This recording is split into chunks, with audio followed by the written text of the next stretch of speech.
As the needle on my fuel gauge hovered over empty, I dropped my fingers against the steering wheel, eyes searching the rain-soaked windscreen for any sign of a gas station. I'd foolishly overestimated that the amount I filled up with just yesterday would be enough to get me home from work. But now, I was just a few seconds from breaking down in the middle of the road.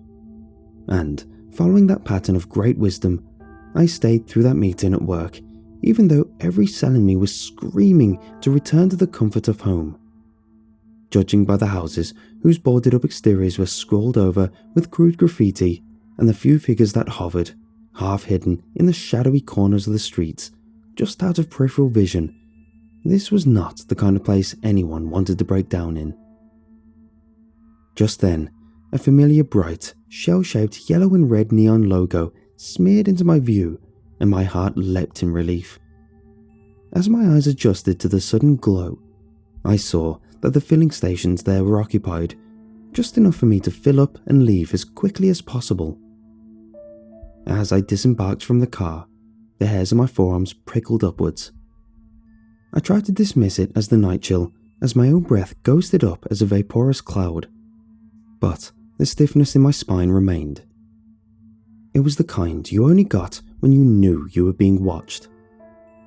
A rapid series of pattering footsteps that rushed out from the surrounding shadows shattered the temporary calm, and I whirled around, my hand already clenched around my cell phone, ready to call 911 at any second.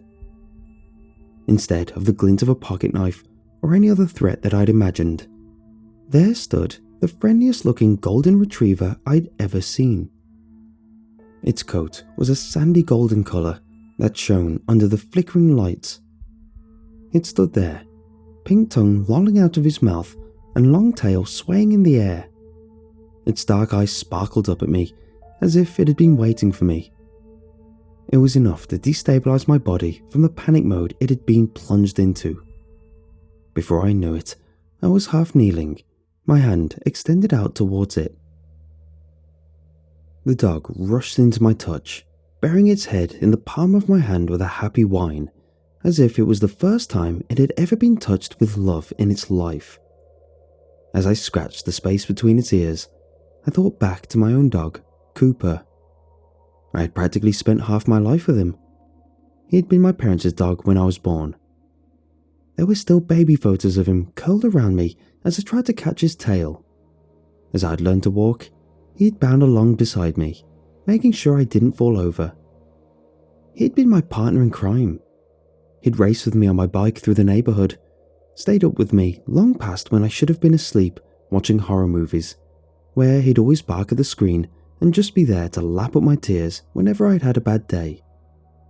One day, I'd come down to breakfast to wake him up for another adventure, only to find him lying cold in his dog basket. We buried him that day under the old willow tree, where he used to sleep in the shade of on warm summer days. I'd never cried so hard in my life. He'd been 12 years old when he died. Everyone agreed he'd lived a good, long life, but the pain of losing him had never faded. The dog before me could have been his twin, and the long, closed wound within me threatened to reopen. As my fingers combed through the thick mane of its neck, I noticed an absence of any collar. A stray? But this dog looked like it had walked off the set of a pedigree commercial. It was the kind that would have won a blue ribbon in any dog show in the country. The thought of someone leaving such a beautiful animal to fend for itself in a hellhole like this incensed me. A distant gunshot, which was followed by what sounded like a woman's wail, made us both jolt. I reluctantly pulled away from the dog, who looked up at me with a confused whine that only made me feel even more of a monster. "I'm sorry, buddy," I murmured, rising to my feet, "but I can't be here any longer, as much as I'd like to." As I began to walk away, it started following me. My heart clenched further in my chest. I couldn't resist the temptation to tussle its head one more time, even when I knew I was probably instilling it with false hope that I would come back.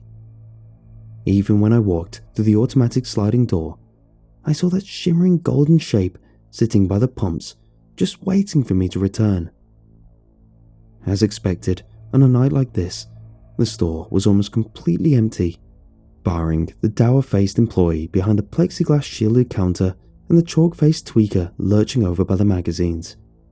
His face was pocketed with angry red marks, with the skin pulled so tightly across the bones that his skull was almost completely visible, who scowled out at me from underneath his oversized hoodie. I slid the money through the opening. I still couldn't shake that dark, wet nose from my mind, one that I knew was just outside, that I would leave still waiting there, probably for the rest of its life. I knew I had to leave, but I couldn't. As I stepped back out into the frigid evening, it ran to my side with an excited, ringing bark, licking my hand. I couldn't help but smile, despite the pain that stabbed at me inside. It seated itself patiently by my side as I started to fill up my tank, without even being told. "I'm so sorry," I thought as I cast down brief glances at him. There was nothing more I wanted than to bundle that dog in my car and take him home with me, but there was still the lingering fear that he might belong to someone else, that his collar could have fallen off. Maybe he belonged to a little child, the same way Cooper had once been mine. I couldn't stand the thought of inflicting that kind of pain on anyone else. Just as I'd opened my door, I was about to seat myself inside. A low, metallic click startled me from my thoughts. I turned up and saw the same junkie from the store with a silver 9mm handgun squeezed in his trembling, needle-marked hand. The breath was sucked out of my throat. "Give me your money, man," he barked, frothy saliva flying from brownish, rotted teeth. I raised up my palms, trying to appear nonchalant, even when my heart was seconds away from bursting. It was every nightmare scenario I'd ever had about this place embodied in physical form. "Hey, look, I don't want any trouble," I began. "I just want to get home. Give me all your money." He jabbed the barrel of the gun out towards me, forcing me to step out of the illuminated space of the gas station into the blanketing darkness, far out of sight from the blinkering security cameras, where he could probably kill me and get away with it. Just as my eyes closed, readying myself for the searing pain of a bullet ripping through my intestines, a bark rang out. The junkie whipped around, gun still in hand, and to my horror, I saw the dog facing him, pearly white fangs bared. His face fixed into a snarl as he pointed the gun directly at its temple. I rushed forward to tackle him, my own safety forgotten. "No!"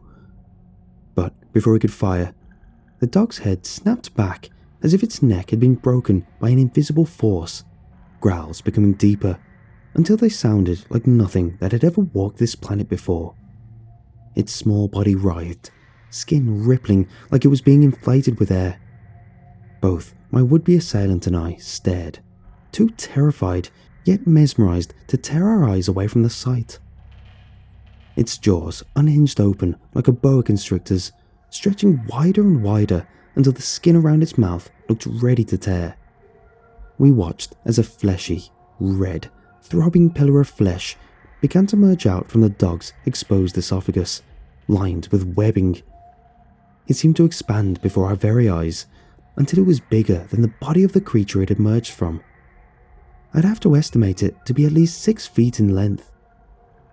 Then the mass reshaped itself from almost gelatinous to a serrated spear and buried itself in the right eye of the gunman, the sharpened tip cracking through the back of his skull. The gun clattered from his hand as his limp body collapsed onto it, still held half upright by the solid mass.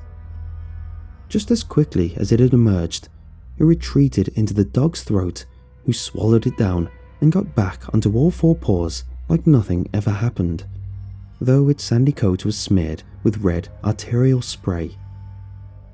I crawled away backwards from it as it padded over towards me with the same delighted expression, oblivious to my terror. I waited in cold anticipation for it to do the same to me. But it didn't. Instead, it draped itself across my lap, snuggling its head into my stomach. My body relaxed as I realised that whatever it was, it didn't seem to want to hurt me.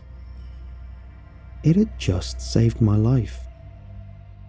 The body of the junkie lay just a few feet away, a bubbling red welt oozing out over the shattered remains of his orbital socket. I looked back down at those dark eyes that stared up at me like I was the most amazing thing in the universe. It was then I knew. I must be insane, I thought to myself.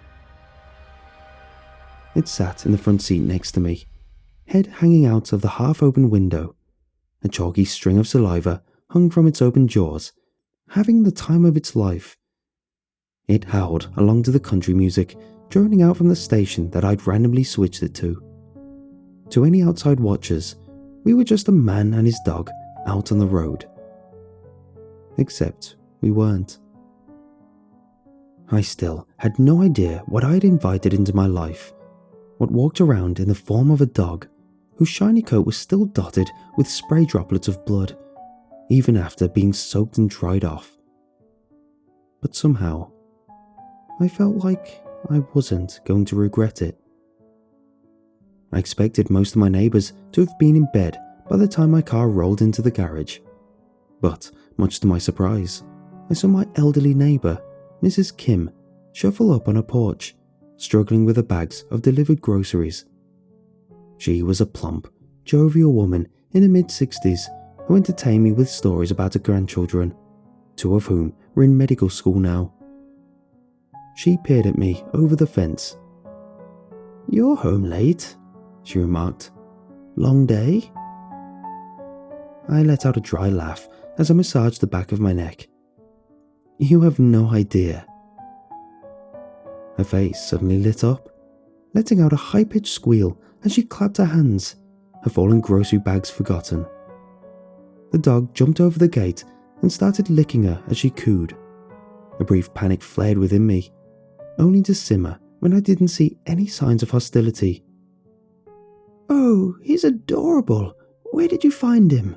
she exclaimed. I swallowed. "At the animal shelter. It was getting kind of lonely around here." "What's his name?" she asked.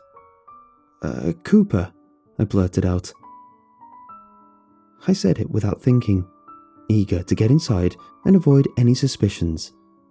But the more I looked over to it, the more the name seemed to fit. After dragging him away from the delighted Mrs. Kim and bidding a hurried goodnight, we'd retired indoors, where I finally allowed myself to breathe. His paws clacked against the wooden floors as he raced from place to place, sniffing out each individual object as he mapped out every inch of his new home. It was a sound that I never thought I would hear again in my life. It returned to my side, nestling its soft skull into the palm of my waiting hand. I didn't care about whatever it was anymore.